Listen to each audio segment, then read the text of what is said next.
Shalom, selamat pagi. Sate pagi hari ini bertemakan tiap keluarga ada salibnya. Karya Pendeta Dr. Andar Ismail dari seri buku Selamat Ribut Rukun, terbitan BPK Gunung Mulia. Tuhan Yesus menyuruh mereka yang hendak mengikut Dia untuk memikul salib. Salib siapa yang perlu kita pikul? Banyak orang mengira itu adalah salib Kristus, padahal bukan itu yang dimaksudkan. Tuhan Yesus berkata, setiap orang yang mau mengikut Aku, ia harus menyangkal dirinya, memikul salibnya setiap hari, dan mengikut Aku. Di sini bukan tertulis salibku, melainkan salibnya. Salib yang perlu kita pikul bukanlah salib Kristus, melainkan salib kita sendiri. Mengapa Tuhan Yesus menyuruh kita memikul salib kita masing-masing? Apa maksudnya? Salib adalah lambang penderitaan, atau lebih tepat lagi, lambang penderitaan sebagai pengorbanan. Tidak ada orang yang menghendaki penderitaan, namun kenyataannya dalam hidup ini tidak ada orang yang luput dari penderitaan. Penderitaan ada sebagai bagian dari hidup kita dalam pelbagai bentuk yang berbeda. Ambillah contoh yang ringan.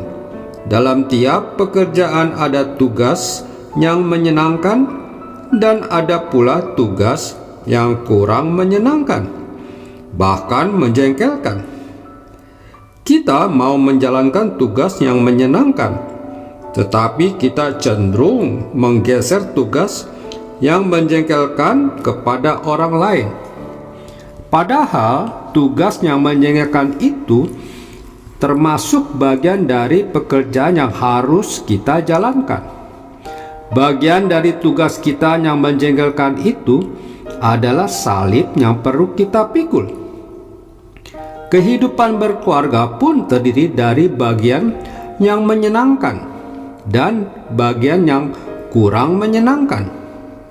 Penyakit, musibah, atau persoalan rumah tangga adalah bagian-bagian yang kurang menyenangkan. Kita tidak dapat menghindar dari bagian-bagian yang kurang menyenangkan itu. Kita harus boleh hanya mau enaknya saja. Juga bagian-bagian yang tidak enak perlu kita pikul.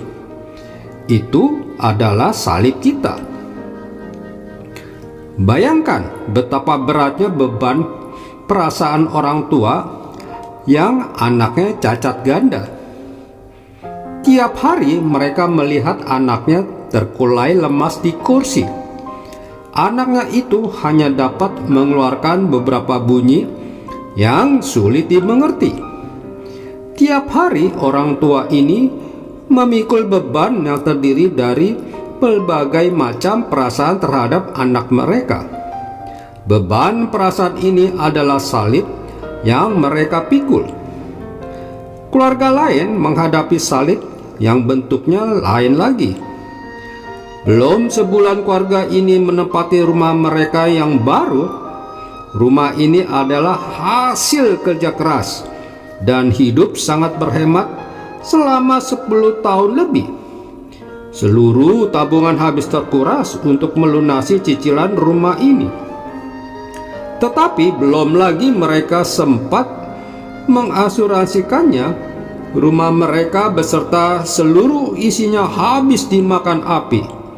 Semua milik bendawi mereka habis. Sekarang mereka harus memulai segala sesuatu dari nol lagi. Dalam kehidupan ini memang ada 1001 macam salib, dan tiap keluarga mempunyai salibnya masing-masing.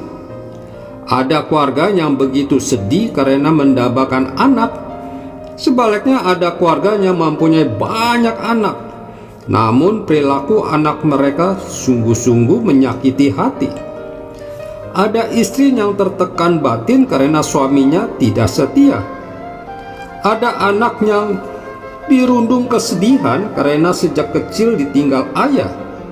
Ada pula anak yang mempunyai ayah, tetapi ayahnya sendiri seorang pemabuk. Ada istri yang baru saja melahirkan anaknya yang pertama, tetapi seminggu kemudian suaminya meninggal akibat tabrakan lalu lintas. Ada suami yang tiap bulan harus mengantarkan istrinya cuci darah karena mengidap sakit ginjal dan seluruh gajinya habis digunakan untuk pengobatan istrinya. Kalau kita melihat keluarga lain, mungkin kita akan berpikir, alangkah beruntungnya keluarga itu.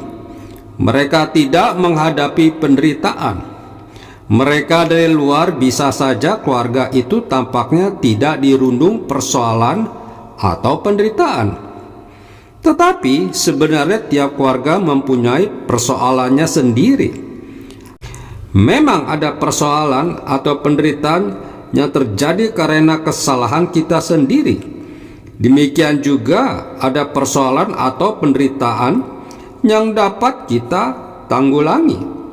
Namun ada pula persoalan dan penderitaan yang betul-betul tidak terelakkan. Penderitaan yang tidak terelakkan ini adalah salib yang perlu kita pikul. Mungkin kita ingin menghindar dari salib itu. Justru karena itu dalam ucapannya yang kita kutip tadi, Tuhan Yesus menyuruh kita menyangkal diri. Artinya mengalahkan keinginan kita sendiri.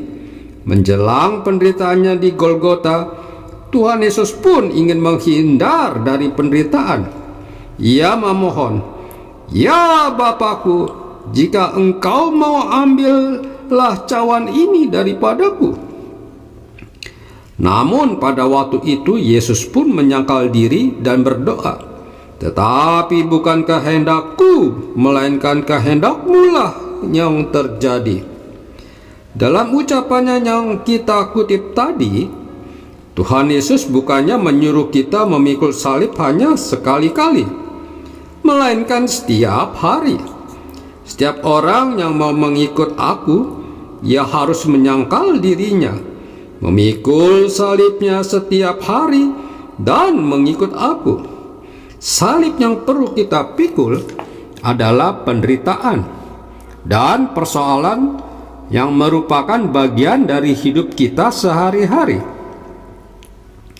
Banyak orang salah paham dalam hal ini dan mengira bahwa sebagai orang percaya kita harus menerima penderitaan sebagai nasib atau takdir.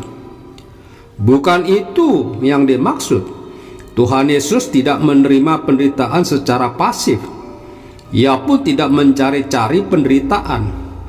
Ia menerima penderitaan secara aktif, yaitu memanfaatkan penderitaan sebagai pelajaran untuk menumbuhkan atau mendewasakan ketaatannya kepada Bapa di surga.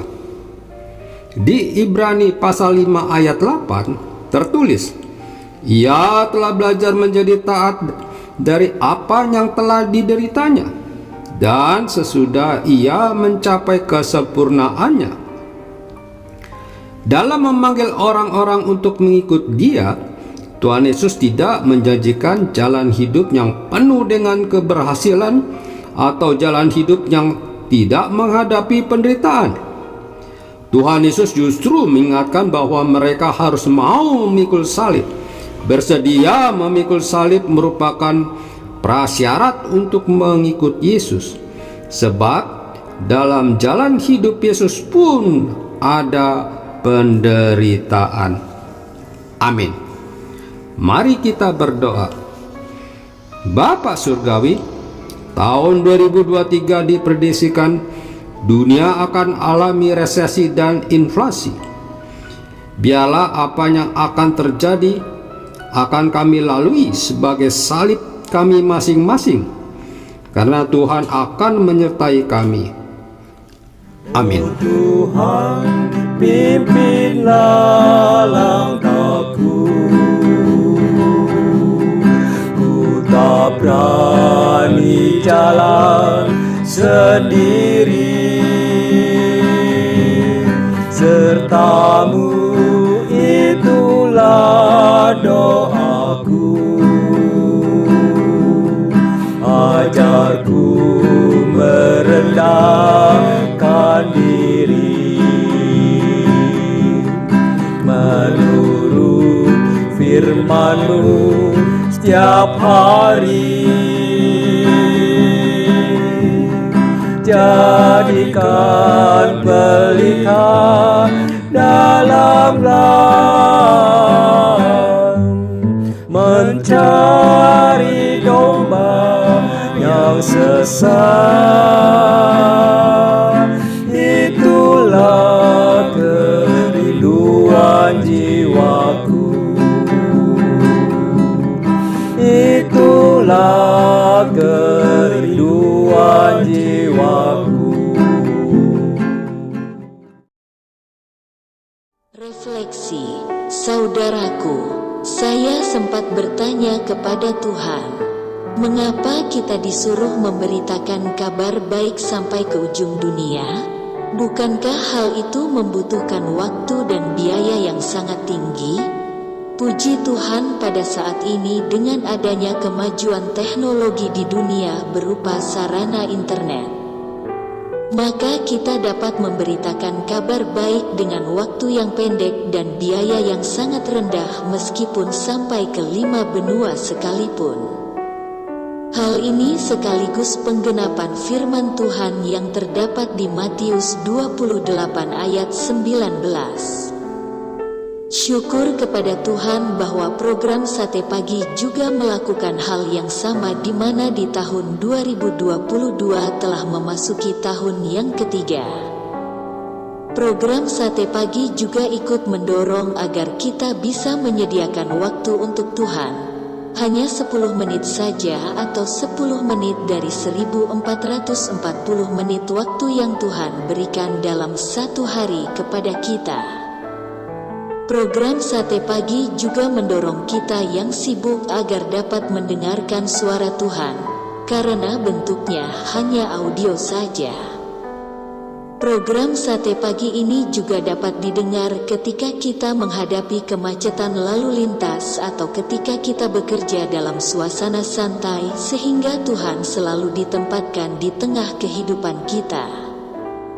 Program Sate Pagi ini juga dapat di-forward ke grup media sosial lainnya, sehingga kita juga ikut ambil bagian untuk menyebarkan kabar baik.